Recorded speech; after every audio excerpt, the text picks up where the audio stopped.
Iya. Lapisan atas tuh beda besar loh.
Tes, tes.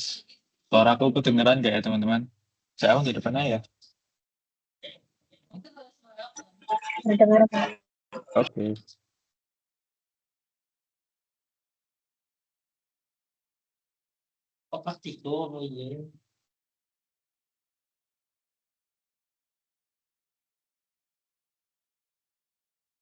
Ya teman-temannya yang lain yang belum datang bisa segera disuruh join ya biar praktikum kita dapat selesai dengan cepat.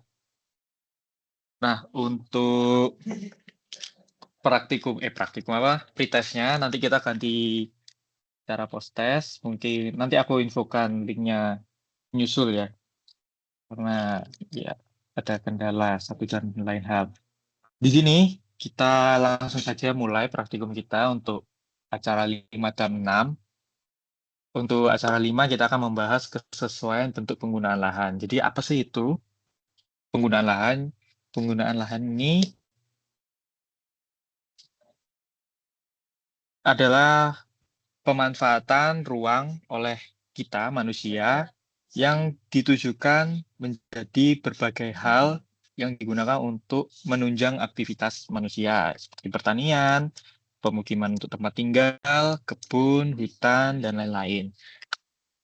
Setiap penggunaan lahan ini punya karakteristik atau apa ya, ya kebutuhan spesifik untuk dipenuhi agar aktivitas atau pemanfaatan ruang itu dapat dimaksimalkan. Kayak gitu teman-teman.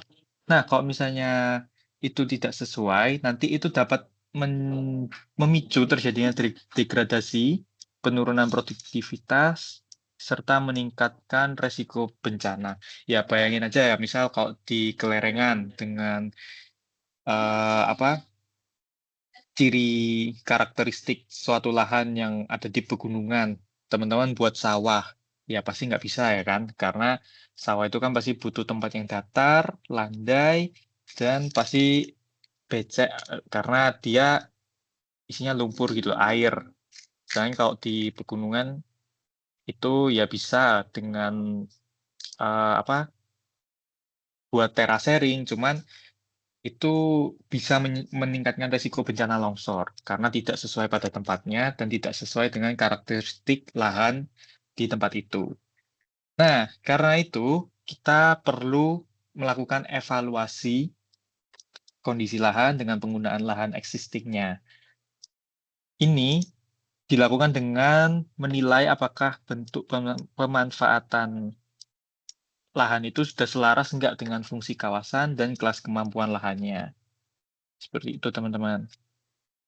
Nah, lalu apabila penggunaan lahan sesuai dengan fungsi dan kemampuannya, maka pemanfaatan dapat berlangsung secara berkelanjutan dengan resiko yang minim. Tapi kalau misalnya dilakukan pada arahan fungsi dan kelas kemampuan yang tidak sesuai, maka nanti yang terjadi adalah kerusakan alam maupun meningkatnya resiko terjadinya bencana di tempat tersebut. Seperti itu, teman-teman. Oleh karena itu, evaluasi kesesuaian lahan itu menjadi hal yang utama perlu kita lakukan dalam penyusunan kebijakan tata ruang. Kayak gitu, teman-teman. Penyusunan tata ruang, terus rencana rehabilitasi, dan strategi untuk menghadapi perubahan iklim yang akan datang.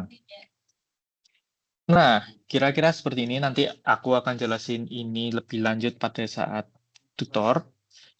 Lalu ada penggunaan lahan existing, ya ini contohnya eh, lahan di suatu tempat itu dibuat menjadi apa pada kondisi lapangannya.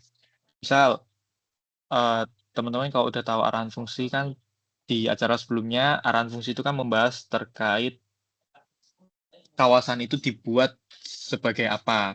Cuma kalau penggunaan lahan existing ini berarti kondisi lahan itu di lokasi itu dibuat sebagai apa. Gitu, teman-teman. Lalu ada asumsi decision making. Jadi untuk pengambilan keputusan RHL pada praktikum ini yang tujuannya untuk melakukan rehabilitasi pada lahan yang dinilai tidak sesuai terhadap kelas kemampuan lahan dan arahan fungsi kawasannya. Seperti itu, teman-teman. Nah, untuk bahan praktikum yang kita gunakan pada acara 5, itu adalah hasil pengolahan dari acara 4 yang berupa AFK atau arahan fungsi kawasan dan kelas kemampuan lahan yang sebelumnya udah teman-teman kerjakan di acara sebelumnya. Terus di sini ada peta penggunaan lahan existing, itu teman-teman bisa download di Drive. Ini ada ya di acara 5. Nah, ini ada SAP-nya, teman-teman bisa download aja. Untuk softwarenya QGIS, ArcGIS terserah, menyesuaikan teman-teman enaknya di mana. Terus untuk secara konsep acara 5 ini, kita nanti akan melakukan overlay kedua data, yakni arahan fungsi, kelas kemampuan, dan penggunaan lahan. Terus nanti dilakukan matching, jadi nanti kita ngelihat dari kelas kemampuan lahan ini nanti dibandingin sama ini, penggunaan lahan existing, dia itu cocok apa enggak sih dengan kemampuan lahannya. Terus nanti untuk arahan fungsinya ini juga dibandingkan dengan penggunaan lahan, ini cocok apa tidak, seperti itu. Secara keseluruhan untuk acara 5 dan 6 ini outputnya bakalan ya scoring dan matching ya di attribute table. Terus nanti dikategorize seperti itu. Nah, ini ya kurang lebih sama seperti yang aku jelasin lah ya. Nanti kita akan intersect, overlay data-data yang udah ada. Terus dilakukan evaluasi. Ini cuman ya nanti kita contohin. Untuk output ini ada peta kesesuaian lahan berdasarkan kemampuan lahan. Peta kesesuaian bentuk penggunaan lahan berdasarkan kemampuan lahan, kesesuaian bentuk penggunaan lahan berdasarkan arahan fungsi, dan penjelasan. Ini kan PDF, nanti daripada terlalu banyak PDF-nya, teman-teman bisa hasil output petanya ini dijadiin satu sama yang ini. Jadi cuma ada satu PDF saja. Seperti itu ya teman-teman untuk acara 5. Sebelumnya ada pertanyaan terkait teori dari acara 5? Ya, kayaknya nggak ada. Aku lanjut ke tutor acara 5. Nah, di sini kita punya dua ya, penggunaan lahan existing. Ada badan air, hutan, kebun, lahan terbuka, pemukiman, dan lain-lain. Nah, ini tuh kalian tinggal intersect aja dipakai tuh vektor, geometri, ya, geoprocessing, terus pakai yang intersection. Dia di sini AFK. AFK ini di punyaku dia isinya itu adalah arahan fungsi kawasan dan KKL yang udah aku ini ya. Kan teman-teman kemarin untuk lereng, tekstur dan lain-lain itu kan sudah disuruh apa ya? Memvariabelkan apa-apa gitu, sorry. Nah, di sini aku udah memasukkan dia itu ke dalam kelas kemampuan lahannya sesuai dengan hambatan terbesarnya itu apa? L itu berarti kelerengan dan K berarti dia kedalaman tanahnya. Seperti itu teman-teman. Untuk AFK itu berdasarkan hasil scoring teman-teman pada acara berikut sebelumnya. Dia masuknya ke budidaya, penyangga, budidaya dan penyangga ataupun ke fungsi lindung. Seperti itu. Oke, paham? Ya, kalau sudah kalian intersekkan, nanti kalian cocokkan. Cocokkan ada dua, penggunaan lahan existing dengan bukan penggunaan lahan. Arahan fungsi dengan existing dan KKL dengan existing gitu teman-teman. Seperti ini. Ini arahan fungsi dan KKL. Nah ini. Ini kalau udah di intersect dia bakalan masuk seperti ini. Nah ini AFK dia nanti nyesuaiin dengan LMU-nya. Penggunaan lahannya itu dia masuk kemana. Nah, untuk AFK sama PL, ini teman-teman harus nyocokin gitu. Kayak main, apa ya, cocok-cocokan. Budidaya penggunaan lahan existing-nya itu sawah. Itu cocok apa enggak? Nanti kalian buat kolom baru dengan nama kesesuaian. Ini kalau cocok, kalian tulis cocok. Kalau tidak cocok, nah mana ya tadi? Nah ini, kalau tidak cocok kayak penyangga, tapi dia penggunaan lahan existing-nya itu kebun. Itu kan tidak cocok ya, harusnya kan kalau penyangga ini dia masuknya ke hutan. Nah, berarti itu tidak cocok. Dan yang tidak cocok ini adalah target rehabilitasi kita. Seperti itu teman-teman. Jadi teman-teman bisa cari pemukiman itu masuknya ke mana, terus hutan itu masuk kemana. Tapi kalau misalnya hutan lahan kering ini dia bisa masuk ke penyangga maupun ke budidaya seperti itu. Jadi teman-teman harus ngebuat ini kesesuaian dulu untuk acara 5 dengan perbandingan arahan fungsi dengan penggunaan lahan existing dan KKL dengan penggunaan lahan existing-nya. Nah, kalau KKL sendiri, ini teman-teman cara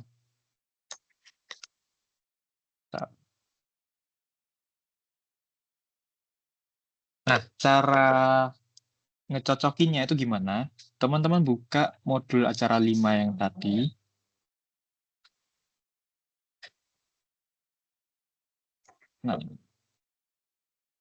Nah ini.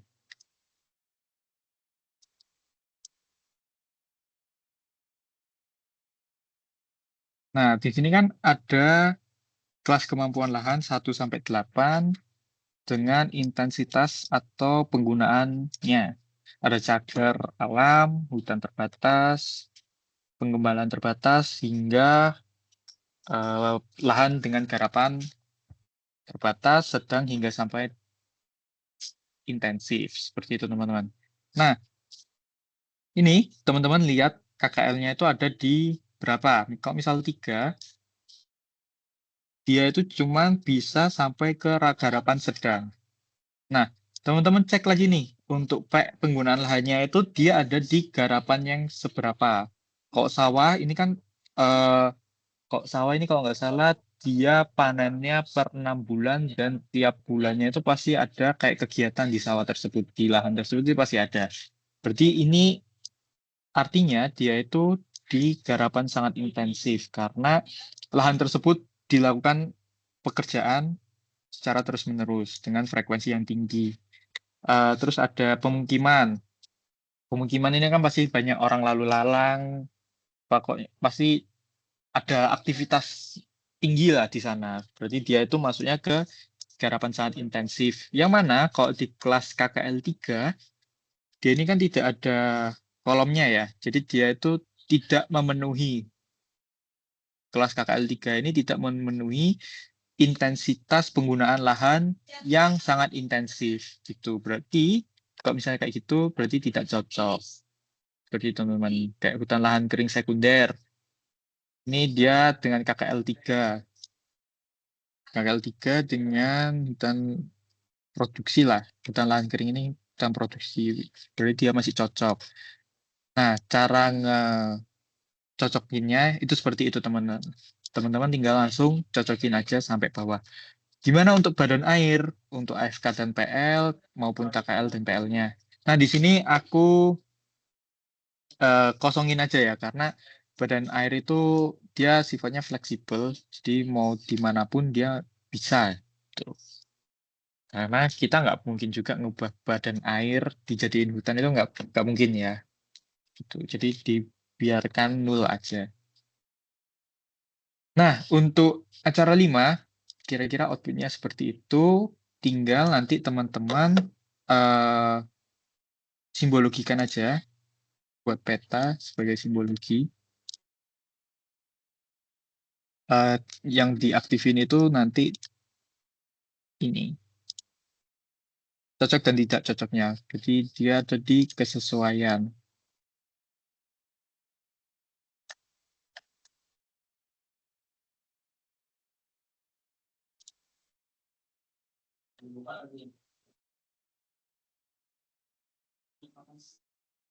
Nah, kayak gini teman-teman. Jadi nanti bisa kelihatan nih daerah mana aja untuk kelas kemampuan lahan yang dibandingkan dengan penggunaan lahan existing-nya itu yang cocok dan tidak cocok itu yang mana aja itu kelihatan. Nanti teman-teman bisa terapin juga di bagian yang AFK existing-nya. Ini ada yang nggak ke input, ini karena dia itu masuknya ke badan air. Kayak gitu, teman-teman. Ini juga perbatasan mau ke laut ya. Cuman di sini harusnya masih ada daratan sih. Tuh. Cuman ya ikutin aja. Kita buat seperti ini ya, teman-teman. Seperti itu. Begitu pula untuk yang AF. Jadi nanti AF ini ya sama tadi yang udah aku jelasin, sawah itu masuknya ke budidaya apa enggak, dan masing-masing penggunaan lahan ini apabila dibandingkan dengan FK itu cocok apa enggak. Begitu. Seperti itu untuk acara 5. Kita pindah ke acara 6. Nah, ini adalah identifikasi dan pemetaan lahan kritis. Nah, kita langsung masuk ke tutorial aja lah ya. Ini teman-teman bisa baca, cuman intinya di sini kita bakal ngelihat lahan mana yang kritis dengan perhitungan erosi. Teman-teman juga pasti tahu di KTA untuk perhitungan erosi sendiri itu dinotasikan dengan RKLSCP. Yang mana A ini adalah erosi, R itu adalah erosivitas curah hujan, ini adalah RK itu erodibilitas tanah, LS itu panjang lereng, C itu penggunaan lahannya, dan P itu indeks upaya konservasi tanah. Seperti itu. Nah, di sini nanti kita akan mengklasifikasikan erosinya dalam beberapa kelas dengan membandingkannya dengan volume tanah. Nah, cara membuat kelas erosi ini gimana? Nanti ada tutorialnya di belakang. Oke, lanjut. Untuk bahan praktikum yang kita gunakan, ini ada 2 output ya. Untuk peta TPE dan peta lahan kritis. Nah, ini ada peta tutupan lahan dari acara 5 tadi. Terus ini ada peta rata curah hujan, jenis tanah, dan kelerengan. Itu dari hasil olahan kalian pada acara 3, yang mana kalian membuat LMU. Untuk kedalaman atau volume tanah, teman-teman bisa akses dan ambil dari folder acara 4. Lalu untuk peta lahan kritisnya sendiri, itu kita menggunakan bahan TPE yang sudah kita buat sebelumnya di acara ini nanti. Terus ada peta tutupan lahan pada acara 5, peta arahan fungsi kawasan lindung ya nanti aku jelasin maksudnya gimana. Dan ada peta kelerengan. Ini pakai yang dari acara 3 yang buat LMU tadi. Nah, teknisnya sama seperti acara-acara 4 dan 5. Jadi kita next dan saat ini akan lebih banyak membuat scoring ya. Jadi nanti data-data yang tadi untuk membuat TPE dulu ya. Itu nanti ya sebelum masuk ke peta TPE, jadi nanti dari AFK dan KKL yang dibandingkan dengan penggunaan lahan existing-nya, itu kita select dulu teman-teman. Select yang tidak sesuai. Kenapa? Karena tujuan rehabilitasi kita ini adalah yang tidak sesuai. Jadi penggunaan lahan berdasarkan KKL yang tidak sesuai, serta penggunaan lahan berdasarkan arahan fungsi yang tidak sesuai itu bakalan jadi target rehabilitasi kita pada praktikum PTGL ini. Kayak gitu teman-teman. Caranya gimana? File yang tadi, layer yang tadi udah teman-teman buat, perbandingan AF dan existing-nya, itu teman-teman select yang tidak sesuai aja untuk kesesuaiannya. Gimana caranya? Teman-teman bisa baca modul atau enggak ini kalian bisa pencet select by expression. Kita pilih yang field and value, pilih field kesesuaian, double klik sama dengan yang tidak cocok. Kalau sudah di select feature. Jadi nanti dia bakalan muncul yang tidak cocok aja. Teman-teman bisa cek lagi dengan cara mencet yang show selected feature. Nah, yang ini teman-teman tinggal minimize, terus klik kanan di sini untuk nge-export selected feature-nya. Kayak gini teman-teman. Nah, nanti teman-teman save, tapi karena di sini aku juga udah punya ya AF yang tidak sesuai. Nah, dia bakalan ke export yang tidak sesuai aja. Gitu. Nah, teman-teman bisa lakukan hal yang sama untuk yang KKL. Nah, untuk KKL dia bakal lebih luas ya. Seperti ini teman-teman. Itu untuk persiapan kita sebelum masuk ke TPI. Seperti itu.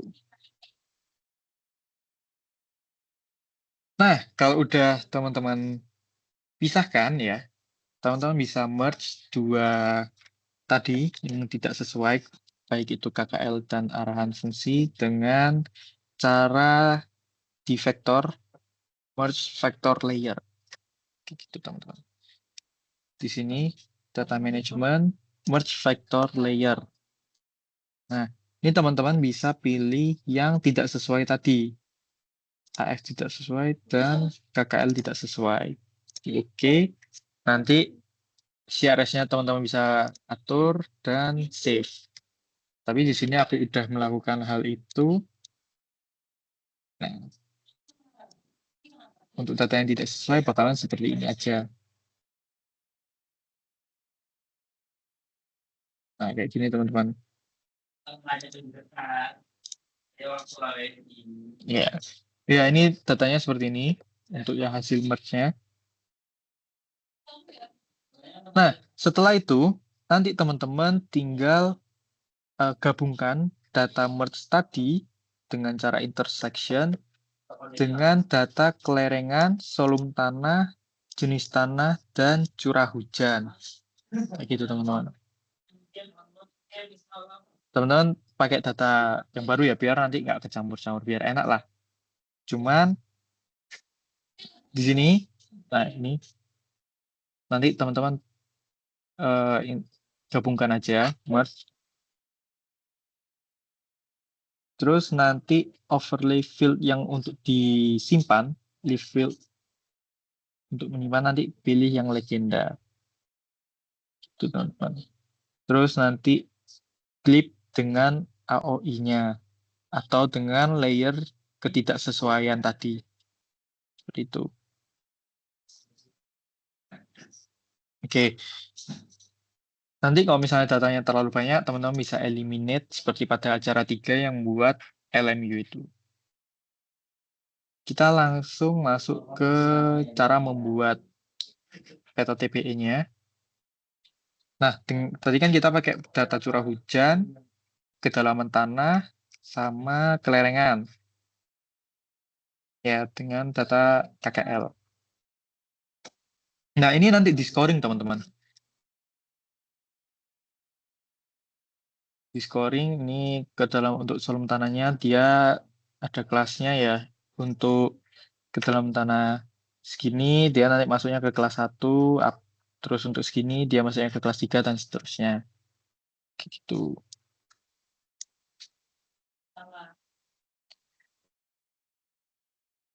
Nah, lanjut ke curah hujan. Ini kalau teman-teman udah request ya berdasarkan ini untuk data kedalaman tanahnya. Nanti teman-teman bisa lakukan di rumah. Nah, lanjut ke erosivitas hujan. Di sini maaf banget karena aku kemarin ada halangan juga, jadi nggak bisa ngikutin acara 3. Aku nggak punya data curah hujannya.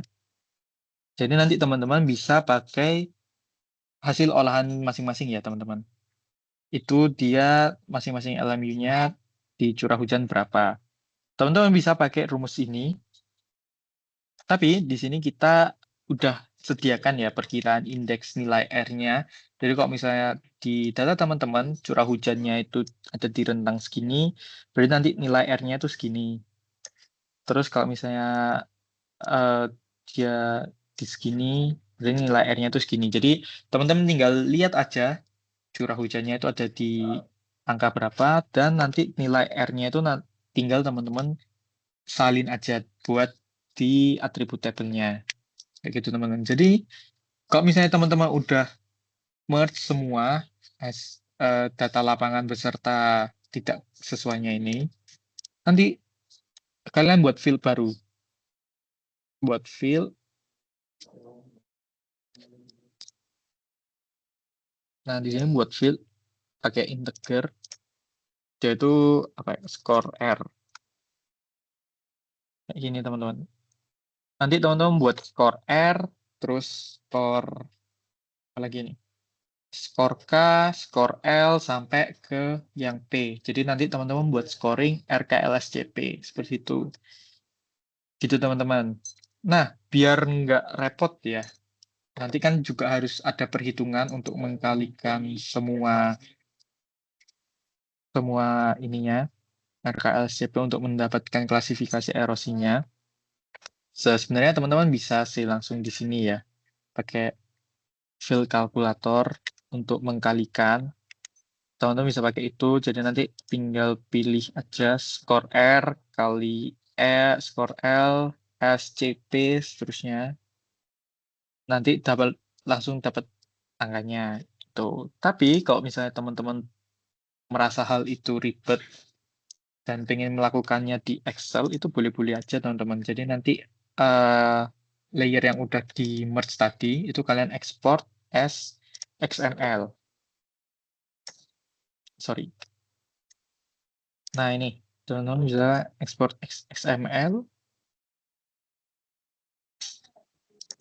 Yaitu, di situ nanti teman-teman cari XML, terus nanti olahnya di Excel. Terus baru nanti import lagi ke sini, dan di join dengan layernya. Seperti itu teman-teman. Cuman aku saranin sih ya, biar daripada pindah-pindah terlalu banyak, nanti kalian ribet sendiri, kalian bisa pakai field calculator ini untuk menghitung nilai dari RKLSJP. Seperti itu. Oke, kita balik lagi ke indeks K. Jadi nanti jenis tanahnya kalian sesuaikan, aluvial itu masuk ke nilai apa, andesol itu ke nilai mana. Jadi nanti tinggal ditulis saja nilainya dengan membuat field baru, skor K, seperti itu teman-teman. Nanti untuk LS, dia kelerengan berapa, masuk berapa, nanti nilai LS-nya itu segini. Teman-teman nanti tinggal sesuaikan aja skor LS-nya dengan kelerengannya. Untuk nilai CP, ini berdasarkan penggunaan lahan ya. Nanti penggunaan lahannya teman-teman lihat, penggunaan lahannya misal badan air, berarti nanti nilai CP-nya itu 0. Kalau sawah 0,01. Jadi nanti teman-teman tinggal tulis nilai CP-nya berdasarkan penggunaan lahannya. Seperti itu. Begitu pula yang lain ya, ke indeks LS dan seterusnya. Untuk CP, ya ini sama sih. Nanti teman-teman tinggal cek-cek lagi untuk CP-nya. Tinggal disesuaikan.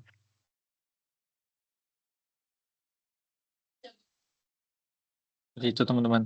Nah, nanti kalau sudah dikalikan RKLSJP, nanti akan ketemu nilai erosinya atau A dari hasil perkalian indeks tadi RKLSJP. Terus nanti nilainya, kalau udah tadi itu ya, kalian pakai field calculator kan keluar tuh nilainya. Itu dibandingkan dengan solum tanah. Solum tanahnya kalau misalnya dia ada di 75 cm, berarti kan dia sedang. Berarti dia itu masuk, misal kelas erosinya ada di sekitar sini. Berarti dengan solum tanah sedang, dengan kelas erosi 3, berarti dia ada di kelas erosi B3, ya ini berat 3. Kayak gitu teman-teman. Jadi nilai hasil akhir dari RKLSCP itu nanti dibandingkan dengan ini, hasilnya itu masuk di kelas berapa. Kayak gitu. Nanti teman-teman buat field baru untuk kelas erosinya atau kelas TPE. Nanti dia masuknya ke ini. Nanti teman-teman tinggal input aja kodenya. Seperti itu. Terus nanti dilakukan layouting berdasarkan ini tadi. Nilai TPE-nya. Oke, lanjut ke peta kekritisan. Kalau tadi itu kan pakai data, yaitu tadi ketidaksesuaian dengan kondisi fisik lahan.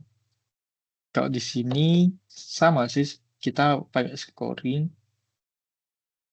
Tapi bedanya kita pakai penggunaan lahan existing yang dibandingkan dengan arahan fungsi, teman-teman. Seperti itu. Nah, ini nanti teman-teman tinggal scoring lagi tutupan lahan atau penggunaan lahannya ya. Dia itu masuknya di mana. Misal pemukiman, berarti nanti skornya 12 dengan simbolnya ini. Cuman nanti teman-teman tinggal scoring aja, masukin ke scoring aja. Seperti itu. Terus pakai scoring dari TPE. Kalau misalnya tadi masuk kelas erosinya kurang dari sama dengan 5, berarti nanti skornya segini.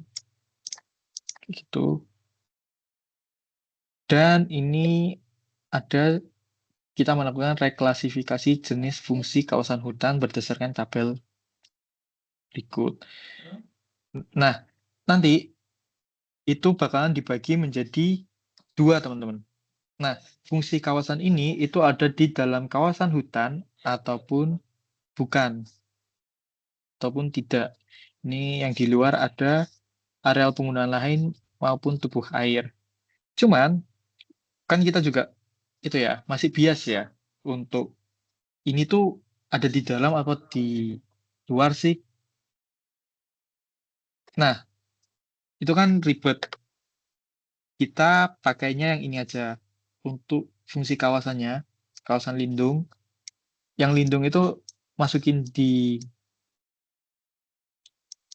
keterangan lindung, sedangkan yang kawasan ini dia masuk di klasifikasi non-lindung. Jadi nanti kita pakainya untuk klasifikasi fungsi kawasan hutannya itu pakai yang non-lindung dan lindung aja, bukan yang ini di luar atau di dalam kawasan hutan. Seperti itu, teman-teman. Jadi nanti untuk klasifikasi fungsi kawasannya, nanti teman-teman buat field baru, terus lihat nih teman-teman di AFK-nya. AFK-nya ini kalau misalnya penyangga, berarti dia masuknya ke fungsi kawasan non-lindung. Untuk penyangga, budidaya, dan budidaya semusim. Untuk yang lindung, berarti nanti teman-teman klasifikasikan ke lindung aja. Seperti itu. Ya, kalau misalnya teman-teman kurang paham atau masih bingung, teman-teman bisa langsung on mic aja tanya, atau enggak, kalau misalnya masih belum ada pertanyaan, bisa tanya via grup chat. Seperti itu, teman-teman. Nah, terus skornya itu dari tiap-tiap tadi yang sudah teman-teman scoring, itu dijumlahkan dan di-matching. Jadi nanti kita pakai dua matching table untuk kawasan ini, sorry ya, yang atas ini di dalam kawasan hutan ini berarti lindung, untuk kawasan lindung. Dan di luar kawasan hutan, ya, ini yang non-lindung. Karena untuk kekritisan sendiri di luar dan di dalam kawasan lindung itu pasti berbeda. Jadi kita nggak bisa ngesamain gitu loh, teman-teman. Kekritisan di luar maupun di dalam. Pak, diketas Pak Torik. Iya. Oke, sorry. Nah, jadi nanti skor-skor tadi itu, ini, itu dijumlahkan dan hasilnya itu di-matching berdasarkan lereng. Jadi misal skornya 68, tapi dia ada di kelerengan lebih dari 40, berarti dia masuk ke kritis. Kalau misalnya dia ada di skor matchingnya 36 sampai 52 dan dengan kelerengan 15-25, berarti dia kekritisan lahannya itu masuk ke agak kritis. Seperti itu teman-teman. Termasuk yang di skor analisa lahan kritis untuk hutan non lindung. Seperti itu. Jadi nanti teman-teman tinggal scoring aja sih ya ini. Jadi ngecekin satu-satu, matching, scoring, gitu terus teman-teman. Nah, untuk praktikum ini, outputnya itu ada peta TBE dengan peta lahan kritis. Terus nanti ada pembahasan terkait penjelasan tahapan pembuatan TBE dan lahan kritis, dan menganalisa hasil dari peta TBE dan lahan kritis ini pada AOI kertas, dan jelaskan alasan di balik hasil tersebut, teman-teman. Nah, ini nanti teman-teman untuk petanya sama seperti acara 5 tadi, digabung dengan pembahasan ini ya teman-teman, daripada nanti teman-teman ngumpulin banyak output gitu. Maksudnya banyak file, sorry. Seperti itu. Mungkin sekian praktikum kita pada hari ini. Ya, kurang lebihnya mohon maaf. Kalau misalnya teman-teman ada yang ingin ditanyakan, saya persilahkan.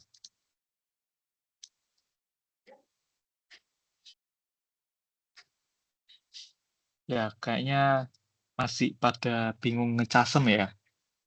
Oke, mungkin kalau misalnya dari teman-teman ada pertanyaan, bisa tanyakan via WhatsApp aja ya.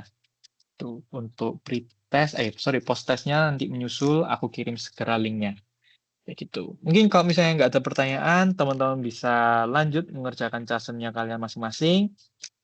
Jangan lupa dikerjain untuk acara 5 dan 6. Kalau misalnya ada pertanyaan, sekali lagi silakan bertanya di grup chat. Gitu teman-teman. Oke, terima kasih teman-teman. Mungkin cukup sekian praktikum kita pada hari ini. Mungkin teman-teman bisa melanjutkan aktivitas masing-masing. Terima kasih. Terima kasih, Kak. Oke.